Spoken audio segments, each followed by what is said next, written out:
এবার দূর হতে চলেছে আরামবাগ প্রফুল্লচন্দ্র সেন মেডিকেল কলেজ হাসপাতালের একটি বড় সমস্যা। শুরু হয়েছে দ্বিতীয় গেট তৈরির কাজ। দীর্ঘদিনের প্রতীক্ষার অবসান ঘটিয়ে Arambagh Prafullachandra Sen government medical college ও হাসপাতালের দ্বিতীয় গেট নির্মাণের কাজ শুরু হয়েছে।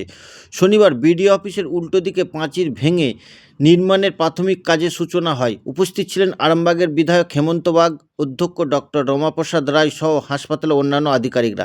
হাসপাতাল কর্তৃপক্ষ জানিয়েছেন, দ্বিতীয় গেট চালু হলে জরুরি বিভাগের সঙ্গে সরাসরি যোগাযোগ সহজ হবে। ফলে সংকটজনক রোগীদের দ্রুত হাসপাতালে পৌঁছাতে এবং চিকিৎসা শুরু করতে আরও সুবিধা হবে। দীর্ঘদিনের দাবির পর নতুন সরকার প্রশাসন ক্ষমতায় আসার পর এই গুরুত্বপূর্ণ প্রকল্পের বাস্তবায়ন শুরু হওয়ায় হাসপাতাল পরিষেবার উল্লেখযোগ্য উন্নতি আশা করা যাচ্ছে। এ বিষয়ে ঠিক কী জানালেন আরামবাগের বিধায়ক সহ অধ্যক্ষ, দেখতে থাকুন এমডি নিউজ, সবার আগে সব সময়।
আচ্ছা আচ্ছা দেখবেন। হ্যাঁ এই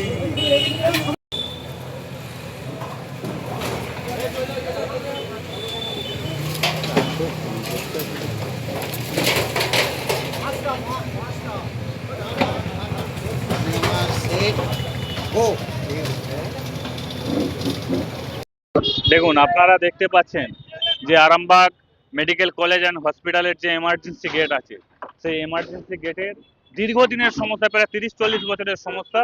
এমার্জেন্সি গেট দিয়ে সোজা রাস্তা দিয়ে সোজা এমার্জেন্সি গেটে পেশেন্টকে নিয়ে যাওয়ার জন্য কোনো গেট থাকেনি বা রাস্তা থাকেনি।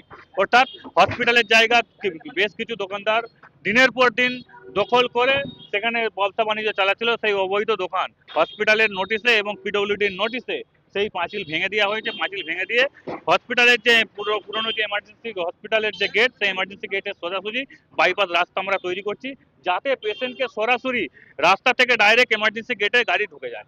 গাড়ি প্রবেশের জন্য এই রাস্তা গেট প্রয়োজন আছে মানুষের, এবং পেশেন্টের এই গেট না থাকার জন্য দীর্ঘদিনের প্রচুর সমস্যা হয়েছিল।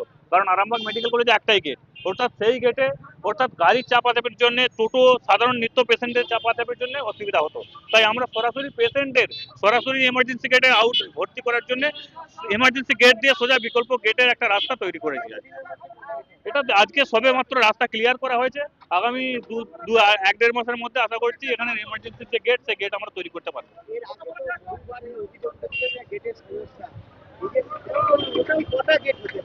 হসপিটালে টোটাল এখন এই মুহূর্তে এমার্জেন্সির গেট এবং মেন গেট নিয়ে দুটো গেট আছে।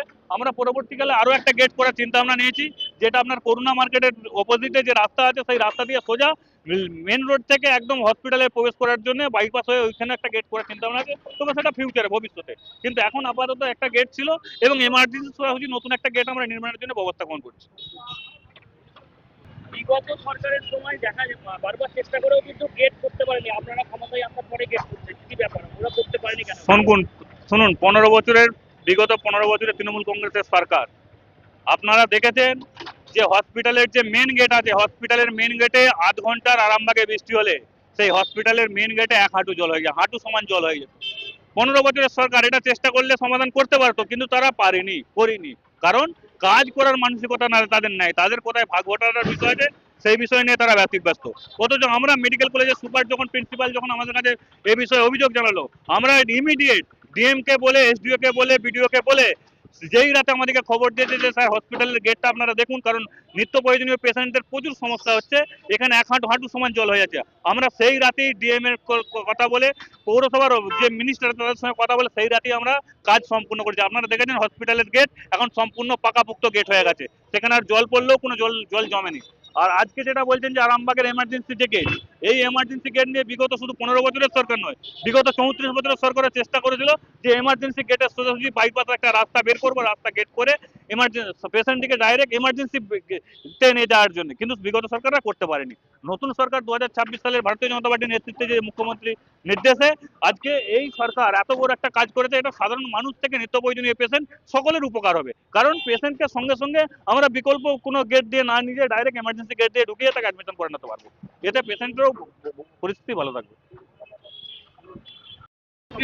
আপনার দ্বিতীয় যে গেট, আপনাদের যে দাবি ছিল সেই গেট হলো কি বলবেন? এটা ন্যাশনাল মেডিকেল কমিশনারের একটা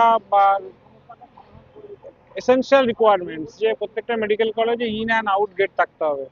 তো সেইটা নিয়ে আমরা বহুদিন চেষ্টা করে আলটিমেটলি সাকসেসফুল একটা ওয়ে পেরেছি। এখানে আমাদের এমএলএ সাহেব নিজে থেকে ছোট্ট একটা অ্যাপ্রোচ আমরা বার করতে পেরেছি। এবার এটাকে আমরা সুন্দর করে গেটের আকারে তৈরি করব, আশা করছি গেট নিয়ে আমাদের সমস্যাটা এবার দূর হলো। গেটটা আমাদের প্রপোজাল আছে, 1 মাসের মধ্যে আমরা গেট তৈরি করে দেবো। এটা দিয়ে ইন না আউট হবে? সেটা দেখি রোডসের সঙ্গে কথা বলে আমরা ওই যেটা সুবিধা হবে ওনারা সেইভাবে বলবেন। বানিয়ে দেবো। আরো 6 মাস সময় নেবো, এটা একটা আরো ভালো করে মানে ডিজাইন করে আমরা একটা মেডিকেল কলেজের নাম দিয়ে গেটটা বানাবো, সেটা হয়তো 6 মাস লাগবে। সুন্দর করে ডেকোরেটেড গেট।